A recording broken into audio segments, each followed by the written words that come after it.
역대하 17장. 아사 왕의 아들 여호사밧이 뒤를 이어 왕이 됐고 이스라엘에 대항하기 위해 스스로 힘을 길렀습니다.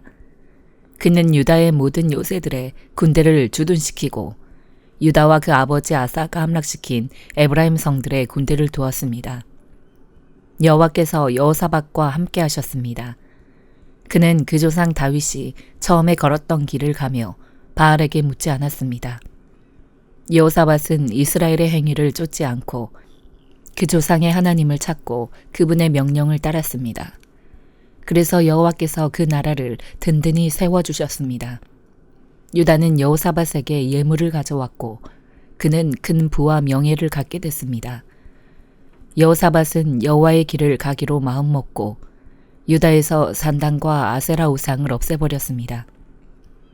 여호사밧이 다스린 지 3년에 그는 자기 신하들인 벤하일, 오바댜, 스가랴, 느다넬, 미가야를 보내 유다의 성들에서 가르치게 했습니다. 그들은 레위 사람들로 스마야, 느다냐, 스바랴, 아사헬, 스미라못, 여호나단, 아도니아, 도비야, 도바도니아를 보냈고 또한 제사장인 엘리사마와 여호람이 함께 갔습니다. 그들은 여호와의 율법책을 가져가 유다 모든 성읍에서 가르쳤습니다. 유다의 온 성들을 두루 다니며 백성들을 가르쳤습니다. 여호와에 대한 두려움이 유다 주변의 모든 나라들에 번져 그들은 여호사밧에게 싸움을 걸지 못했습니다. 몇몇 블레셋 사람들은 여호사밧에게 예물을 보내고 조공으로 은을 보내기도 했고 아라비아 사람들은 순양 7,700마리와 순염소 7,700마리를 보냈습니다.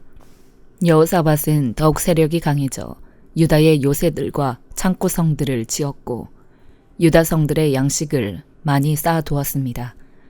또 예루살렘에 용감한 군사들을 두었습니다. 군사는 족속대로 이름이 올라 있었습니다. 유다 집안의 천부장들 가운데 사령관인 아드나가 부하 30만 명을 거느리고 다음으로는 여호하나니 부하 28명을 거느리고 그 다음으로는 여호와를 섬기겠다고 스스로 나선 시그리의 아들 아마시아가 부하 20만 명을 거느렸습니다. 베냐민 사람으로는 용감한 군인 엘리아다가 활과 방패를 가진 부하 20만 명을 거느리고 여호사밧은 싸울 준비가 돼 있는 군사 18만 명이 있었습니다. 이들은 모두 왕을 섬기는 군사들인데 그들 외에도 왕은 유다 온 땅의 요새들의 군사들을 두었습니다. 요한계시록 6장. 나는 어린 양이 7인 가운데 하나를 떼시는 것을 보았습니다. 그리고 나는 네 생물 가운데 하나가 천둥 같은 소리로 오라 하고 말하는 소리를 들었습니다. 그때 나는 보았습니다. 흰 말이 있는데 그 위에 탄 사람이 활을 갖고 있었고 그에게 면류관이 주어졌는데 그는 나가서 이기고 또 이기려 했습니다. 두 번째 인을 떼실 때 나는 두 번째 생물이 오라 하고 말하는 소리를 들었습니다.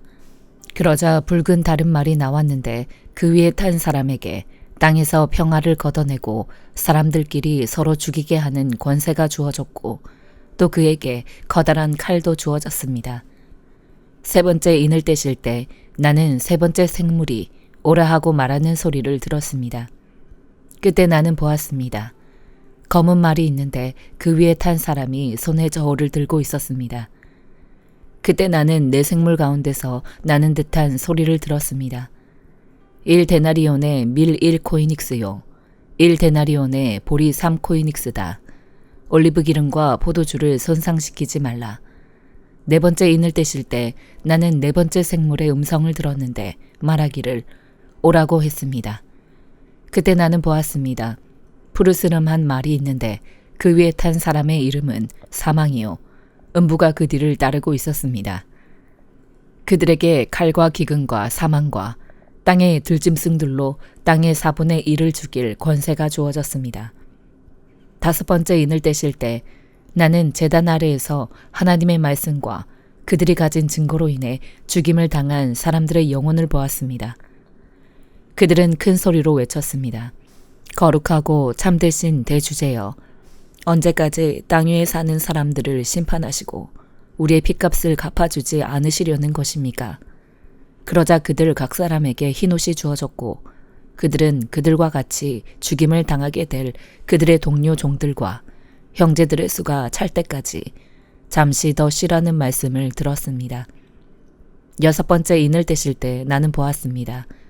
큰 지진이 일어나고 해가 머리털로 짠 청같이 검게 되고 달은 온통 핏빛으로 변하고 하늘의 별들은 무화과 나무가 거센 바람에 흔들려 설익은 열매들을 떨어뜨리는 것처럼 떨어지고 하늘은 두루마리가 말리듯 사라지고 모든 산과 섬들은 있던 자리에서 사라졌습니다. 그러자 땅의 왕들과 귀족들과 장군들과 부자들과 권세자들과 모든 노예들과 모든 자유자들이 동굴들과 산속 바위들 틈에 숨고 산들과 바위들을 향해 외쳤습니다. 우리 위에 무너져 내려라. 그래서 보좌에 앉으신 이의 얼굴과 어린 양의 진노로부터 우리를 숨겨다오. 이는 그들의 진노의 큰 날이 이르렀기 때문이다. 누가 견뎌낼 수 있겠느냐. 스가랴 2장. 또 내가 눈을 들어 바라보니 어떤 사람이 손에 측량줄을 들고 있었다. 내가 물었다. 어디로 가십니까? 그가 내게 말했다. 예루살렘을 측량해 너비와 길이가 얼마인지 알아보러 간다. 내게 말하던 천사가 나가자 다른 천사가 그 천사를 맞으러 나왔다. 두 번째 천사가 그 천사에게 말했다. 달려가서 저 젊은이에게 이렇게 말하여라. 예루살렘 안에 사람들과 가축들이 많아져서 예루살렘은 더 이상 성벽으로 둘러쌀 수 없는 넓은 지역이 될 것이다. 나 여호와가 말한다. 내가 바깥으로는 예루살렘의 불로 된 성벽이 되줄 것이며 안으로는 예루살렘의 영광이 되겠다. 이제 어서 북쪽 땅에서 도망쳐라. 여호와의 말이다. 내가 너희를 하늘의 네 방향에서 부는 바람처럼 흩어버렸다. 나 여호와의 말이다. 자, 도망쳐라. 바벨론 성에 살고 있는 시온아. 만군의 여호와께서 이렇게 말씀하셨다. 너희를 괴롭힌 나라들에게 영광스러운 일을 하기 위해 주께서 나를 보내시며 말씀하셨다. 너희를 건드리는 나라는 주의 눈동자를 건드리는 것이다. 내가 손을 들어 그들을 치겠다. 그러면 그들은 자기네 종들에게 모두 빼앗길 것이다. 그러므로 너희는 만군의 여호와께서 나를 보내셨음을 알게 될 것이다. 시온에 따라 소리쳐 노래하고 기뻐하라. 내가 와서 너희와 함께 살겠다. 여호와께서 하신 말씀이다. 그날의 많은 나라들이 여호와께 와서 그들이 그분의 백성이 되며 그분은 너희와 함께 살 것이다. 그러면 만군의 여호와께서 나를 너에게 보내셨음을 네가 알게 될 것이다. 여호와께서 예루살렘을 다시 선택하시고 그 거룩한 땅에서 유다를 그분의 것으로 삼으실 것이다. 육체를 가진 모든 사람들아, 여호와 앞에서 잠잠하라. 그분께서 그 거룩한 곳에서 일어나신다. 요한복음 5장. 그 후 예수께서는 유대 사람의 절기가 돼 예루살렘으로 올라가셨습니다. 예루살렘의 양의 문 근처에는 히브리 말로 베데스다라고 하는 못이 있었는데 그 못 주위는 5개의 기둥이 있었습니다. 여기에는 눈먼 사람들, 다리 저는 사람들, 중풍 환자들 등 많은 장애인들이 누워 있곤 했습니다. 그들은 물이 움직이기를 기다리고 있었습니다. 주의 천사가 가끔 내려와 물을 휘저어 놓았는데 물이 움직일 때 맨 먼저 못에 들어가는 사람은 무슨 병에 걸렸든지 다 나았습니다. 거기에 38년 동안 병을 앓고 있던 사람이 있었습니다. 예수께서 그가 거기 누워있는 것을 보시고 또 그가 이미 오랫동안 알아온 것을 아시고 물으셨습니다. 네 병이 낫기를 원하느냐? 환자가 대답했습니다. 선생님, 물이 움직일 때 못에 들어가도록 나를 도와주는 사람이 없습니다. 내가 가는 동안 다른 사람들이 나보다 먼저 물속에 들어갑니다. 그러자 예수께서 그에게 말씀하셨습니다. 일어나 네 자리를 들고 걸어가거라. 그러자 그가 곧 나아서 자리를 들고 걸어갔습니다. 그날은 안식일이었습니다. 그래서 유대 사람들은 병이 나은 사람에게 말했습니다. 오늘은 안식일이니 자리를 들고 가는 것은 옳지 않소. 그러나 그가 대답했습니다. 내 병을 고치신 분이 내게 자리를 들고 걸어가거라 라고 하셨소. 그러자 유대 사람들이 그에게 물었습니다. 당신에게 자리를 들고 걸어가라고 말한 사람이 대체 누구요? 병이 나은 사람은 그분이 누구인지 알 수 없었습니다. 그곳에는 많은 사람들이 있었고 예수께서는 이미 떠나셨기 때문입니다. 나중에 예수께서 성전에서 이 사람을 만나 말씀하셨습니다. 보아라, 네가 다 나았구나. 더 심한 병이 너에게 생기지 않도록 이제 다시는 죄를 짓지 마라. 그 사람은 유대 사람들에게 가서 자기 병을 고치신 분이 예수라고 말했습니다. 예수께서 안식일에 이런 일을 행하셨기 때문에 유대 사람들은 예수를 핍박했습니다. 예수께서 그들에게 말씀하셨습니다. 내 아버지께서 지금까지 일하고 계시니 나도 일한다. 유대 사람들은 이 말 때문에 더욱더 예수를 죽이려고 애썼습니다. 예수께서 안식일을 어길 뿐만 아니라 하나님을 자기 아버지라 부르며 자기를 하나님과 동등하게 여기셨기 때문입니다. 예수께서 그들에게 이렇게 대답하셨습니다. 내가 진실로 진실로 너희에게 말한다. 아들 혼자서는 아무것도 할 수 없고 아들은 아버지께서 하시는 것을 보는 대로 따라할 뿐이다. 아들은 무엇이든지 아버지께서 하시는 일을 그대로 한다. 아버지께서는 아들을 사랑하셔서 하시는 일들을 모두 아들에게 보여주신다. 또한 이보다 더 큰 일들을 아들에게 보여주셔서 너희를 놀라게 하실 것이다. 아버지께서 죽은 사람을 일으켜 생명을 주시는 것 같이 아들도 자기가 원하는 사람들에게 생명을 준다. 아버지께서는 아무도 심판하지 않으시고 아들에게 모든 심판을 맡기셨다. 이는 모든 사람이 아버지를 공경하는 것 같이 아들도 공경하게 하려는 것이다. 아들을 공경하지 않는 사람은 그를 보내신 아버지도 공경하지 않는다. 내가 진실로 진실로 너희에게 말한다. 누구든지 내 말을 듣고 나를 보내신 분을 믿는 사람은 영생이 있고 심판을 받지 않는다. 그는 죽음에서 생명으로 옮겨졌다. 내가 진실로 진실로 너희에게 말한다. 죽은 사람들이 하나님의 아들의 음성을 들을 때가 오는데 지금이 바로 그때다. 그 음성을 듣는 사람들은 살 것이다. 아버지께서는 자기 안에 생명이 있는 것 같이 아들에게도 생명을 주셔서 아들 안에 생명이 있게 하셨다.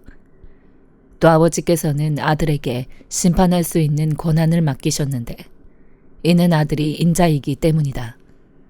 이것에 놀라지 말라. 무덤 속에 있는 모든 사람들이 아들의 음성을 들을 때가 온다.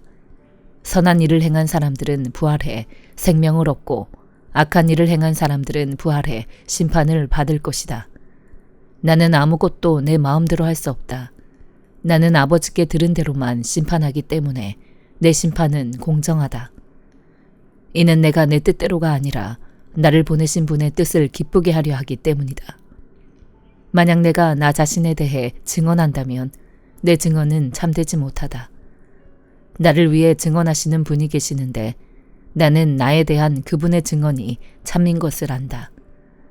너희가 요한에게 사람들을 보냈을 때 그가 이 진리에 대해 증언했다. 내가 이 말을 하는 것은 사람의 증언을 받으려는 것이 아니요 다만 너희로 하여금 구원을 얻게 하려는 것이다.